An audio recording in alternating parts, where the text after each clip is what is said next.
বিপদে, যত বড় বিপদ আসুক, কোন বিপদে মুমিন ধৈর্য হারাবে না। হযরত ইয়াকুব আলাইহিস সালামের ছেলে ইউসুফ আলাইহিস সালামকে যখন তিনি হারায় ফেললেন, তিনি অধৈর্য হয়ে গেছিলেন নাকি? অধৈর্য হন নাই। কারণ আমি আমার বক্তৃতার সূচনায় বলেছি, আমরা কল্যাণ বুঝি না, অকল্যাণ বুঝি না। কোন বিপদ আসতে পরে আমরা হয়রান হয়ে যাই, কিন্তু বিপদের মধ্যে কল্যাণ আছে আমরা তা বুঝতে পারি না। কথা বুঝে আসছে? হযরত ইউসুফ আলাইহিস সালামকে কুয়ার ভিতরে ফেলে দেওয়া হলো। 11 ভাই মনে করেছে কুয়ার ভিতরে ফেলে দিয়া ইউসুফ আলাইহিস সালামকে মেরে ফেললাম, কিন্তু তারা বোঝে নাই আসল কামটা কি হয়েছে। এটা তো কুয়া নয়, এটা একটা টানেল, এটা একটা সুড়ঙ্গ।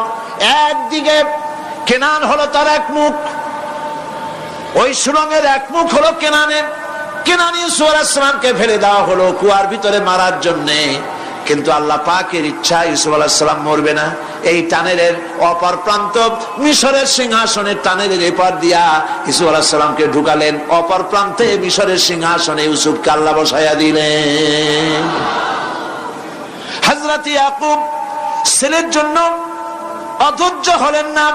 যখন তিনি খবর পেলেন ছেলে বাঘে খেয়ে ফেলেছে, তিনি তখন বলেছেন ফাসাবরুন জামিলুন আসাল্লাহু আইয়াতিয়ানি বিহিম জামিআ ইন্নাহু হুয়াল আলিমুল হাকীম। ফাসাবরুন জামিল, আমি উত্তম ভাবে ধৈর্য ধারণ করলাম এবং আমি বিশ্বাস করি আল্লাহ রাব্বুল আলামিন আমার হারানো সবকিছু আমাকে ফিরাই দিবেন। বহু বছর পর যখন হযরত ইউসুফ আলাইহিস সালাম প্রেসিডেন্ট হয়েছেন মিশরের, 11 ভাই গেল সেখানে সাহায্য আনার জন্য। সেই ঘটনা তো শোনাবো না, এমনি বলে যাচ্ছি। এরপরে তিনি তাদেরকে পরিচয় দিলেন, ওরা ভয় পেয়ে গেল। তিনি বললেন ভয়ের কোনো কারণ নাই, লা তাসরিবা আলাইকুমুল ইয়াউম, আজকে আমি কোনো প্রতিশোধ তোমাদের নেব না। সুবহানাল্লাহ।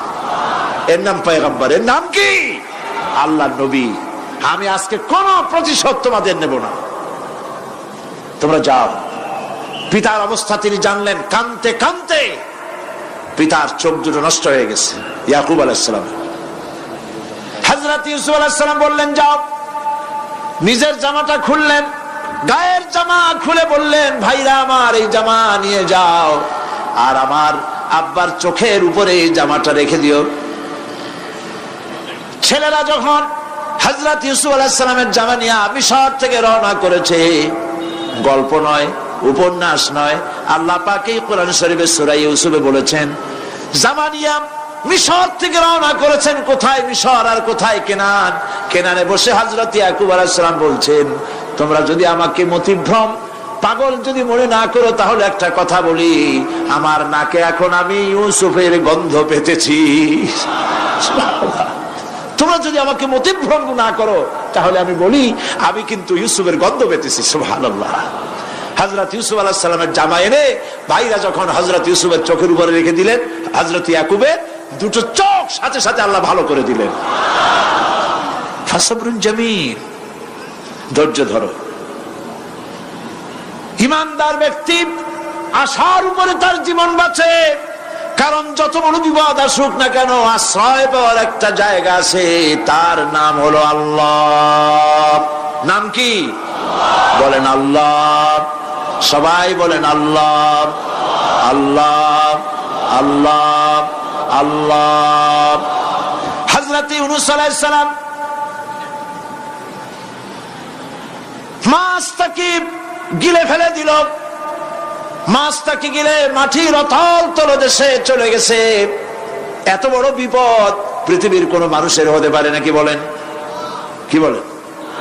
মাছের পেটের ভিতরে জানালা নাই, দরজা নাই, বেরোবার কোনো পথ নাই, মাছ গেছে পানির অতল তলদেশ। আল্লাহ পাক কোরআন শরীফের ভিতরে মানুষকে শোনান, আল্লাহ ওয়াজ করছেন। সুবহানাল্লাহ বলেন। আল্লাহ পৃথিবীর মানুষকে ওয়াজ করছেন, দুনিয়ার মানুষকে শোনান। আমার ইউনূস তো ধৈর্য হারা হয় নাই। ওয়াযান্নুন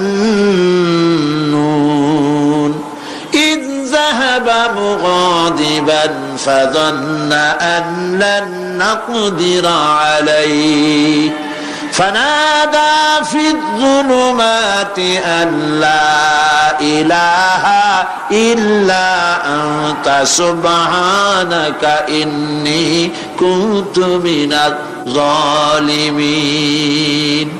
ফানাদা ফিয-যুলুমাত, জমায়ে কাসির, ত্রিবিধ অন্ধকারের ভেতর থেকে হযরত ইউনূস আলাইহিস সালাম চিৎকার মারলেন। মাছের পেটের অন্ধকার, পানির অন্ধকার, রাতের অন্ধকার, ত্রিবিধ অন্ধকারের ভেতর দিয়ে মাছের পেটের মধ্য দিয়ে ইউনূস আলাইহিস সালাম চিৎকার মারলেন। অধৈর্য হন নাই, হার্ট ফেল করেন নাই। তিনি বলছেন, পড়েন আমার সাথে, লা ইলাহা ইল্লা আনতা সুবহানাকা ইন্নী কুনতু মিনাজ জালিমিন। তুমি ছাড়া কোনো ইলাহ নাই, কোনো উপাস্য নাই, মাবুদ নাই। তোমার পবিত্রতা ঘোষণা করছি, আমি জালিমদের অন্তর্ভুক্ত হয়ে গেছি। ইউনূস আলাইহিস সালাম যখন কাঁদতেছিলেন, আল্লাহ রাব্বুল আলামিন সেই কান্না শুনেছিলেন কিনা বলেন? শুনছিলেন কিনা? শুনতে পেয়েছিলেন কিনা? পানির ভিতরে কেউ শোনে নাই, মাছের পেটের ভিতরে ইউনূস আলাইহিস সালাম কিভাবে চিৎকার করছেন, মাছের পেটের ভিতরের আওয়াজ পানির ভিতরে কেউ শোনে নাই, জমিনের কেউ শোনে নাই, অন্তরিক্ষে কেউ শোনে নাই, সাত আকাশের ভিতরে কেউ শোনে নাই, কিন্তু আরশে আজিমের মালিক আল্লাহ রব্বুল আলামিন শুনতে পেয়েছেন। সঙ্গে সঙ্গে রব্বুল আলামিন জবাব দিলেন, ফাস্তাজাবনা লাহু ওয়া নাজ্জাইনাহু মিনাল গাম্মি ওয়া কাযালিকা নুনজিল মুমিনিন। পড়েন, ফাস্তাজাবনা লাহু ওয়া নাজ্জাইনাহু মিনাল গাম্মি ওয়া কাযালিকা নুনজিল মুমিনিন। আমি ইউনূসের ডাকের জবাব দিলাম। কে বলতেছেন? বড় করে বলেন, কে বলছেন? আল্লাহ। সুবহানাল্লাহ। আপনারা কি ভয় পাইছেন? ভয় পেয়েছো মুসলমান? আল্লাহ রাব্বুল আলামিন বলেন, আমি আমার ইউনূসের ডাকের জবাব দিলাম। শুধু জবাব দেই নাই, আমি ইউনূসকে তার মাছের পেটের ভিতর থেকে বাঁচায় দিলাম। মাছের পেটের মধ্যে বেদনা শুরু হয়ে গেল, এমন বেদনা হয়েছে মাছ এখন বমি না করে পারে না। কথা বুঝতে পেরেছি? মাছ এখন বমি না করে পারে না। পানির উপরে মাছ ভেসে উঠল। আল্লাহ কোরআন শরীফের ভিতরে বলছেন, মাছ সাতরায়া কিনারায় চলে গেল, ইউনূস আলাইহিস সালামকে বমি করে ফেলে দিল। ইউনূস আলাইহিস সালাম বেঁচে গেলেন। আল্লাহ পাক বলেন, শুধু ইউনূসকে বাঁচাইলাম না, বরং আমি সকলের জন্য আশার বাণী শোনাই, শোনো মুমিনেরা, ওয়া কাযালিকা নুনজিল মুমিনিন। মুমিন বান্দা যারা, যত বড় বিপদ আসুক আমারে ডাকো, আমি বিপদ দিয়ে বাঁচাই দেব। সুবহানাল্লাহ। বিপদ থেকে আমি বাঁচাই দেব। আল্লাহ পাক বলেছেন, ফাইন্না মাআল উসরি ইউসরান, ইন্না মাআল উসরি ইউসরা। জেনে রাখো, দুঃখ এবং কষ্টের পরে রয়েছে সুযোগ সুবিধা, আর অসচ্ছলতার সাথে রয়েছে উদার সচ্ছলতা। যত বড় বিপদ আসছে, এই বিপদের পরে আল্লাহ পাক তার গোলামদের উপরে রহমত নাজিল করবেন ইনশাআল্লাহ। সুতরাং ঈমানদার লোকেরা, তাদেরকে আল্লাহ পাক বলছেন, কোনো ভয় নাই, কোনো চিন্তা নাই, যত বড় বিপদে পড়ো আমারে ডাকো, আমি ডাকের সাড়া দিয়ে দেব। সবাই আল্লাহরে ডাকেন, সুবহানাল্লাহ ওয়ালহামদুলিল্লাহ লা ইলাহা ইল্লাল্লাহ। জোরে পড়েন, সুবহানাল্লাহ ওয়ালহামদুলিল্লাহ লা ইলাহা ইল্লাল্লাহ, সুবহানাল্লাহ ওয়ালহামদুলিল্লাহ